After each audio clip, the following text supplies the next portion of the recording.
Em situações anteriores, tivemos a necessidade de fazer chamada entre objetos, ou seja, um objeto que chama outro objeto de nexus. Por exemplo, quando criamos o objeto procedimento AttractionsList, tivemos a necessidade de filtrar as atrações que tivessem como nome de país France, ou outra alternativa de filtro, código de país igual a 2, que corresponde a France. E para resolver isso, utilizamos o valor fixo no código. Mas isso implica que, se quiséssemos filtrar as atrações de um país diferente de France, teríamos que alterar o código do procedimento. O ideal seria receber de alguma forma nesse objeto o valor que precisamos filtrar. Em outras palavras, que outro objeto GNexus permitisse ao usuário escolher esse valor.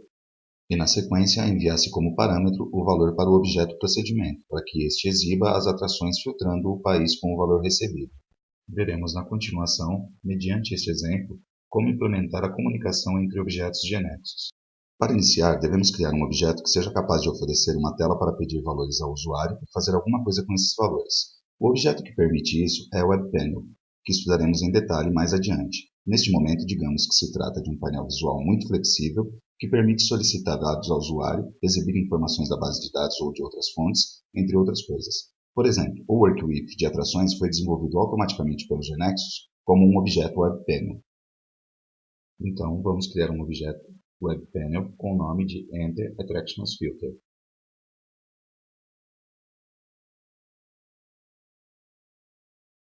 Veja que foi criado um form web que será a tela do objeto. O form web contém unicamente uma tabela. Adicionamos a variável CountryID. Ao nomear uma variável igual ao nome do atributo, ela ficará baseada no atributo e, portanto, assume o mesmo tipo de dados. Dessa forma, sempre que alteramos o tipo de dados do atributo, por exemplo, para numérico 10 ao invés de numérico 4, a variável automaticamente será alterada refletindo esse novo valor. Agora, alteraremos as propriedades da variável e veremos que sua propriedade ControlType está configurada com o valor edit. Isso significa que quando a WebPanel for executada, este campo ficará esperando o usuário digitar um valor numérico, mas não fornecerá nenhuma ajuda para escolher quais valores existem na base de dados e nem a que país corresponde. Vamos mudar o tipo de controle para Dynamic Combo Box. Dessa forma, será exibido para o usuário uma série de valores extraídos da base de dados, para que o usuário selecione o desejado. Quais valores? Os valores do atributo CountryID. Significa que a tabela Country será lida e os valores de CountryIDs serão carregados no combo. Mas como os códigos não dizem muita coisa, se bem que a variável vai armazenar um código de país, o que será mostrado ao usuário na tela é o conteúdo do atributo que indicamos aqui. Escolhemos exibir o nome do país.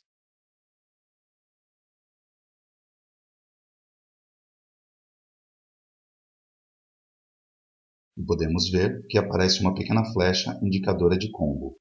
Resumindo, será exibido em execução um combo que apresentará a lista de países da base de dados, para escolher o que nos interessa. Adicionamos um botão no WebForm. É solicitado que indiquemos o nome do evento que esse botão terá associado. Colocamos List Attractions by Country. E podemos ver que o texto do botão assume o mesmo nome do evento, por padrão.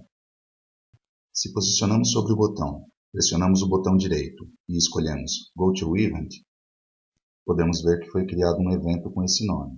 Somos posicionados automaticamente na aba Events, e o cursor está à espera do código que será executado quando o evento for disparado. O disparo irá ocorrer quando o usuário pressionar o botão associado ao evento. O que precisamos fazer neste momento é chamar o objeto procedimento AttractionsList, que exibe as atrações, e enviar o país que queremos filtrar como parâmetro. Observemos que no momento de pressionar o botão e executar esse código, a variável CountryID conterá o código do país referente ao país escolhido pelo usuário no combo box na tela. Anteriormente, aprendemos que uma variável é uma porção de memória na qual damos um nome e nos serve para guardar um dado de forma temporária, e que cada objeto tem sua seção de variables. Ou seja, as variáveis que são definidas num objeto são conhecidas somente dentro do escopo deste objeto. Sendo assim, se dois objetos têm a variável CountryID definida, mesmo possuindo o mesmo nome, se tratará de duas variáveis distintas. Então, como fazer para que um objeto A possa chamar um objeto B em um dado momento passando valores? e que o objeto B possa carregar em suas variáveis internas os valores que foram enviados para poder fazer alguma coisa com essa informação. Para que um objeto possa receber valores, comumente chamado de parâmetros, devemos ir à sua seção Rules e definir a regra parm. Essa regra parm declara os parâmetros que o objeto possa receber e ou devolver ao objeto chamador. Como em nosso exemplo, quem vai receber os valores é o objeto procedimento AttractionsList, abrimos o objeto e vamos à sua seção de regras. Escrevemos. Vejamos que na Toolbox é disponibilizada todas as regras que esse objeto suporta, entre elas a parm. Poderíamos ter arrastado a regra da Toolbox no lugar de digitá-la. Na sintaxe da regra parm, é suportado trabalhar com atributo ou variável. Depois veremos o caso dos atributos. Neste momento, vamos trabalhar apenas com o caso das variáveis. Com in, estamos indicando que a variável countryID será um parâmetro de entrada. Isso significa que somente será utilizada para receber o valor do objeto chamador, não para devolver. Podemos omitir essa informação e deixar que GNexus descubra automaticamente.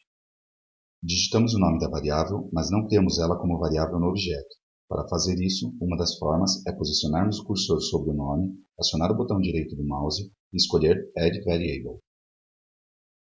Se passamos para a aba Variables, podemos ver que a variável foi definida baseada no tipo do atributo countryID. Isso se deve ao fato de nomearmos a variável igual ao nome de um atributo. No procedimento, definimos a variável com o mesmo nome e tipo de dados que usamos no webpanel onde o usuário informa o país. No entanto, como foi comentado, são duas variáveis diferentes, uma válida somente no webpanel e a outra no procedimento. Poderíamos ter colocado nomes diferentes nas variáveis, em ambos os objetos, mas para que a comunicação e a passagem de informação seja correta, o tipo de dados deve coincidir entre objeto chamador e chamado. Agora, nosso procedimento está preparado para receber um código de país enviado pelo webpanel Enter Attractions Filter. Agora, resta eliminarmos o filtro fixo que tínhamos, o valor 2 de país, no foreach, e trocar pela variável cujo valor é recebido como parâmetro.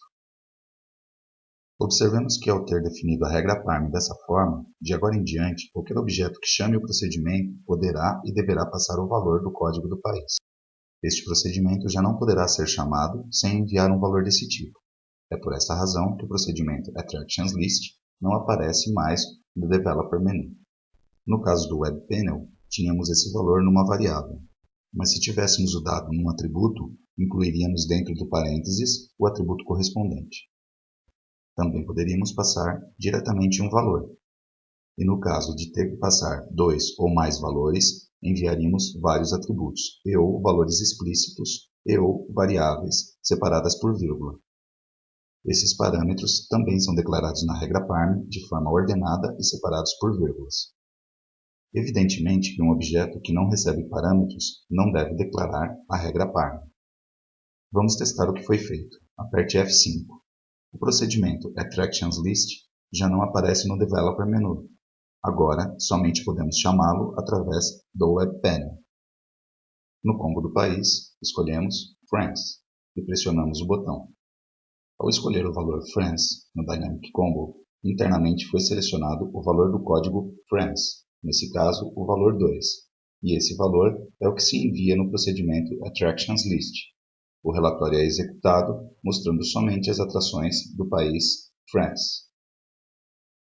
Vamos imaginar que agora queremos listar todas as atrações cujos nomes se encontram entre dois valores escolhidos pelo usuário, por exemplo, entre as letras A e D.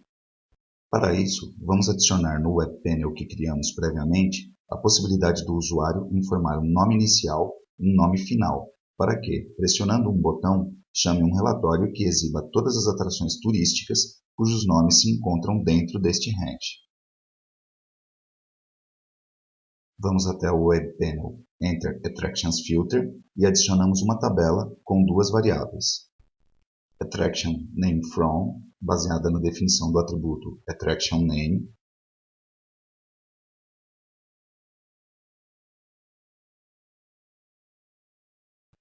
e Attraction Name To, também baseada na definição de Attraction Name. Como já comentamos, isso significa que a definição da variável está amarrada com a definição do atributo, e quando alteramos o tipo de dados do atributo, automaticamente é modificada a definição da variável. Depois adicionamos um botão com o evento listAttractionsByName.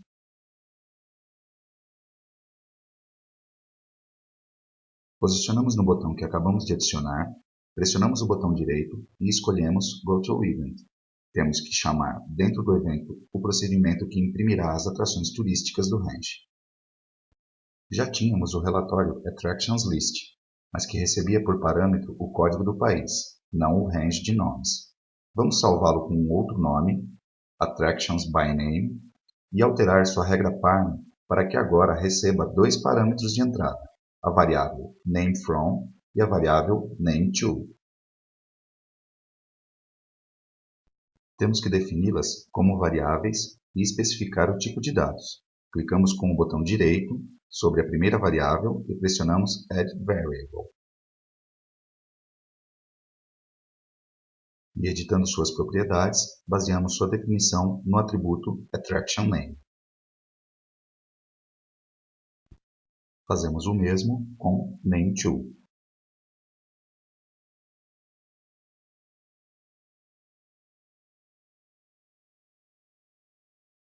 Agora, vamos utilizar essas variáveis parâmetros no foreach, para ficarmos com as atrações que cumpram que seu atributo AttractionName seja maior ou igual ao valor da variável NameFrom, assim como menor ou igual ao valor da variável NameTo. Com isso, o procedimento está pronto, e somente nos resta a chamá-lo por meio do WebPanel. Vamos no WebPanel e adicionamos a chamada. Arrastamos o relatório AttractionByName da janela para não ter que digitar, e entre parênteses colocamos os parâmetros separados por vírgula. Neste caso, as variáveis AttractionNameFrom e AttractionNameTo, que são oferecidas ao usuário na tela. Observemos que o primeiro parâmetro que escrevemos na chamada será carregado no primeiro parâmetro definido na regra parm do objeto chamado, e o segundo parâmetro da chamada será carregado no segundo parâmetro do objeto chamado. Devemos ser cuidadosos de respeitar a ordem na chamada e a definição na regra parm. É uma boa prática usar nomes relacionados, como comentamos aqui, com o objetivo de entender melhor o código. Notemos que os nomes escolhidos para as variáveis do WebPanel e do procedimento são diferentes. Como já informamos, o importante é que os tipos de dados enviados e recebidos sejam os mesmos. Pressionemos F5 para executar. Abrimos o WebPanel e, para começar, queremos ver todas as atrações entre as letras A e Z. Pressionamos o botão listAttractionsByName e visualizamos que são exibidas todas as atrações. Agora vamos diminuir um pouco mais o range. Colocamos entre as letras A e F e visualizamos o funcionamento do filtro. Para finalizar, enviaremos tudo o que desenvolvemos para o GeneXus Server. No próximo vídeo, veremos outras formas de enviar e receber parâmetros, incluindo os efeitos de colocar um atributo na regra parm, no lugar de uma variável.